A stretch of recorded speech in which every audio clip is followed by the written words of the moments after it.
on behalf of the team, and Arindam is here, one of the team members.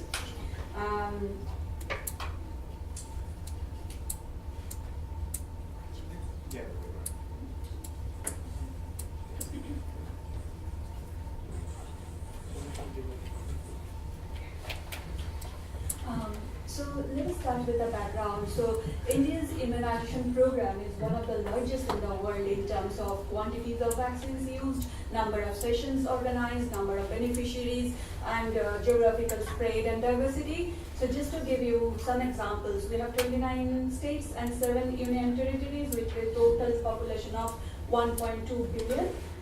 The program attempts to vaccinate 27 million newborn every year.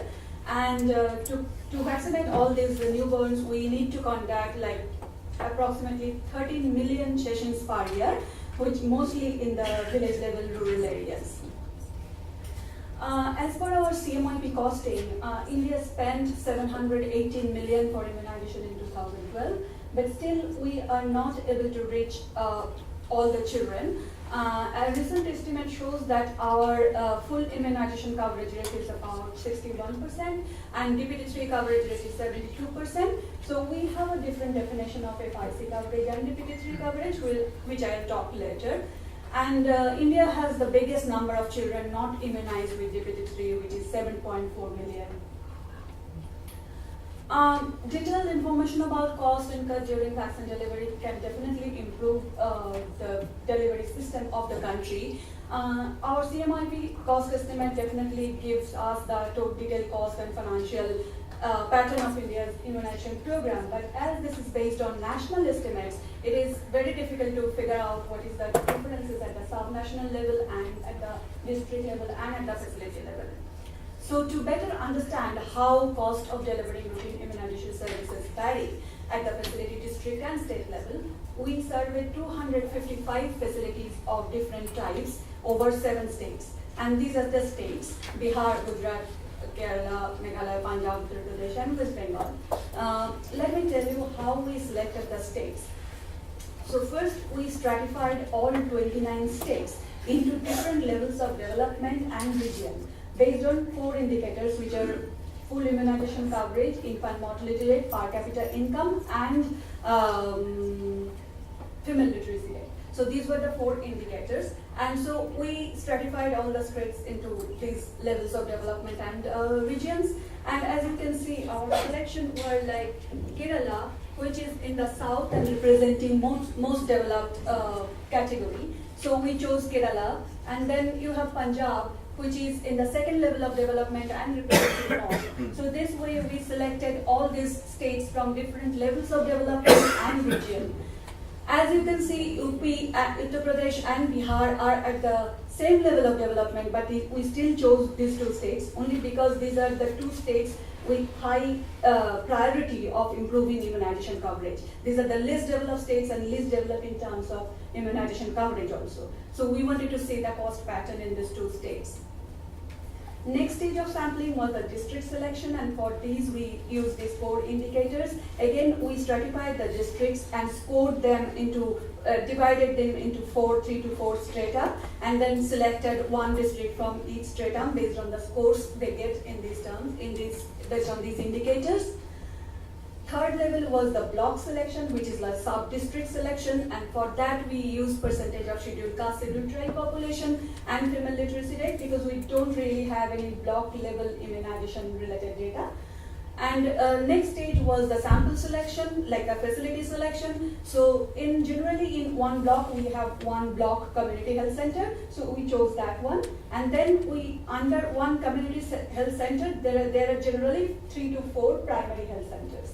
So we randomly chose 2 to 3 primary health center under that community health center, and then under each primary health center there are 3 to 4 again sub-centers. And then, so we again randomly chose 2 to 3 sub-center under that PHC. So why we did that? Because we want to track the vaccine supply, because generally vaccine supplies from the CHC, the community health center, to primary health center, to sub-center. So to track the vaccine supply, we had to select like this.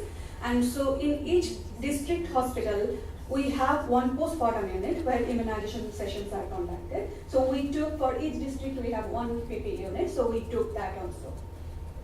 So at the end, our sample looked like this. We covered 255 facilities from 24 districts of 7 states. And so we had 23 PP units, 44 CHC, 89 PHC, and 99 sub-center.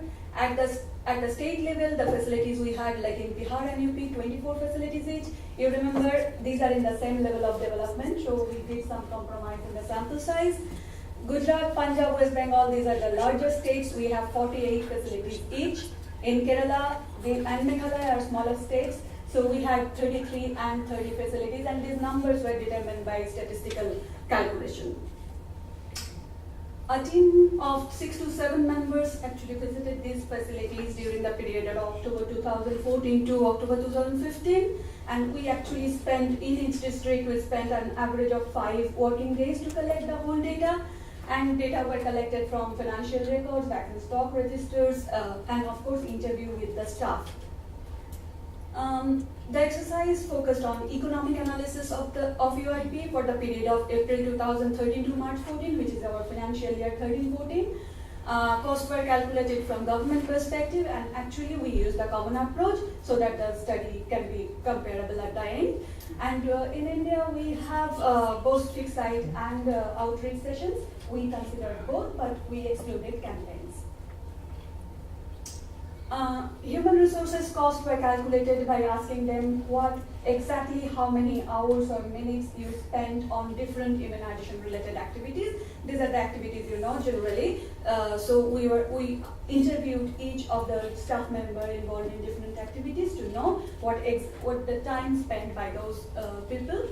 And capital cost included the annual equivalent cost of the cold chain and immunization room equipment and building cost. And of course, building cost is not like not only the rooms of the immunization room and the cold chain room and the proportion of that room of total area of the facility, and also the number of days these rooms were used for immunization purposes. Other recurrent costs included vaccine and supplies, and then incentives given to ASHAs. Actually, ASHAs are the volunteers who actually help to bring the children to the immunization sessions and then to get them fully immunized, and they get incentives for that. So in other routine immunization, other recurrent expenses, we added those, and then vaccine transport, generator, all other recurrent expenses were added here. Now these were at the facility level, so for all 255 facilities we calculated this cost, which is a total facility cost for delivering RI program, and then we did a weighted average cost at the facility level without vaccine cost. So this is the weighted average cost at the facility level, and then to get the district level cost, what we did, we added the district level vaccine cost and district level administrative cost, which is the district immunization officer's time and other administrative cost to that cost to get the district level and the state level cost. So very quickly, the vaccine schedule in India, we have BCG, hepatitis B, and polio at the birth, and then DPT 1 to 3, OPV 1 to 3, and hepatitis 1 to 3 at 6, 10, and 14 weeks. But only 2 states, this is important to note that Kerala and Gujarat are the 2 states who started using pentavalent in 13-14. We had introduced pentavalent in a phased manner, so only these 2 states used pentavalent during our study period. And we have a different definition of FIC. So our definition is a child aged 9 to 11 months who has been fully immunized for BCG, DPT 1 to 3 or pentavalent 1 to 3, OPV 1 to 3, and measles during. So a child getting these vaccines will call fully immunized, not up to DPT 3. It should be up to measles 1 at the age of 9 to 11 months. So we really expect, before doing this, we expected several variations of different indicators. And as expected, you can see the Bihar subcenter has vaccinators has a target population of 9,644, while in Meghalaya you can see their target is much lower.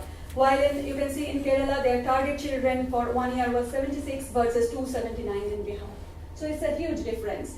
And so the annual, as the number of children, the number of sessions conducted depends on the number of target children. So the sessions conducted also varied from only 18 in 1 year to 120 in 1 year. So it's a huge difference. And there are some efficiency indicators which are like doses per FTE. Suppose one full-time equivalent, how many doses you are providing, and in Kerala sub-center it is 5, and in Uttar Pradesh sub-center it is 36. You can imagine the variation, like the load they have in UP as compared to in Kerala.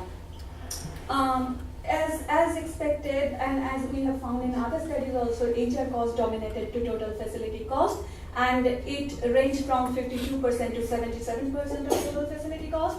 But except in Gujarat, HR cost did not dominate, it's the other recurrent expenses.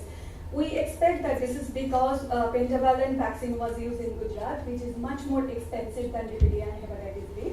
So if we take out the vaccine cost, definitely in Gujarat also HR cost dominated. Majority of the staff time was spent for conducting immunization sessions, followed by report preparation and attending meetings, but the least amount of time was spent for training. Among other recurrent expenses, it is generally the vaccines and supplies which dominated, and then incentives to ushers were a major contributor. In PHCs and CHCs, cold chain equipment was the major capital cost, but when you go to the PP unit, which is at the district level, their building cost dominated because of the price of square feet. Price per square feet, because these are in the urban area, and price per square feet is much higher, which leads to a more building cost as the major contributor of capital cost. Here is the facility level cost variation. If you say average cost per dose, of course we are excluding vaccine cost everywhere, because you remember we used pentavalent vaccine were used by 2 states, and other states were using DPT and hepatitis B. So to be comparable, we are reporting everything excluding vaccine cost. So in Uttar Pradesh it is the lowest $1, and Kerala it's $7. In average cost per DPT3 without vaccine cost is again varying. And even in a state and in a particular type of facility, say sub-center in Kerala, it is varying from $21 to $169. So it's a wide variation of cost. District level cost also it is varying across. Even cost per dose in 2 districts of the same state, it is varying from $2 to $6. So there are variations. And this is finally the state level estimate. So at the state level, generally Bihar is at the lower side of cost, and Kerala is at the higher side of cost, unit cost. Now this is something, so when we were presenting these results to our policymakers and state officials, the question we are asked is how we are going to use this result. So what we try to do is, we plotted all these districts. These are all 24 districts, plotted against number of doses and cost per dose. This is an INR dose. So you can notice some interesting feature here. Say Jahanabad is a district of Bihar and Alapura is a district of Kerala. They are using almost similar number of doses, but the cost per dose in Alapura is much higher than this one. Why this is so? We thought that is doses per FTE, which he was talking about. Probably that is the reason that Kerala is using more human resources in immunization. Again, Bankura and North 24 Parganas are the 2 districts in 1 state, but to achieve the same unit cost, these North 24 Parganas require much more doses. Why this is so? So I just tried to do some preliminary thing and found that the wastage rate is much higher. It's 25% higher in North 24 Parganas as compared to Bankura. That could be the reason. We didn't do any sophisticated analysis, but this is the very preliminary thing which we try to look. And then these are the states where they lie in terms of doses, number of doses versus cost per dose. Again, Punjab and Kerala, you can see the same thing. And West Bengal and Uttar Pradesh can be compared. We can do. And then wastage rate at the vaccinator level, we tried to do that at the vaccinator level. And we managed to do for 164 vaccinators out of 255, and we couldn't do for the rest because of very bad quality data. But you can see it's very high wastage rate, much higher than what we assume at the ministry level, and it's really high for all types of vaccines. So our estimate, the highest cost in Kerala, which is cost per DPT3, which is $31. But if you look at the other country studies, as I said, we also use common approach. So these are comparable. So our is much lower than other country. Close to Benin and Ghana. Benin particularly. But what are the reasons? I think it's because we have a huge birth cohort, and most of our vaccines are locally manufactured, which is why cost per dose of vaccine is cheaper here, and also probably that other countries started using rotavirus, pneumococcal, like expensive vaccines which we don't use, so maybe that's the reason. And I'm skipping this. So during this, we noted several data reporting issues, which are FIC coverage greater than DPT3 coverage, which is not supposed to be the case.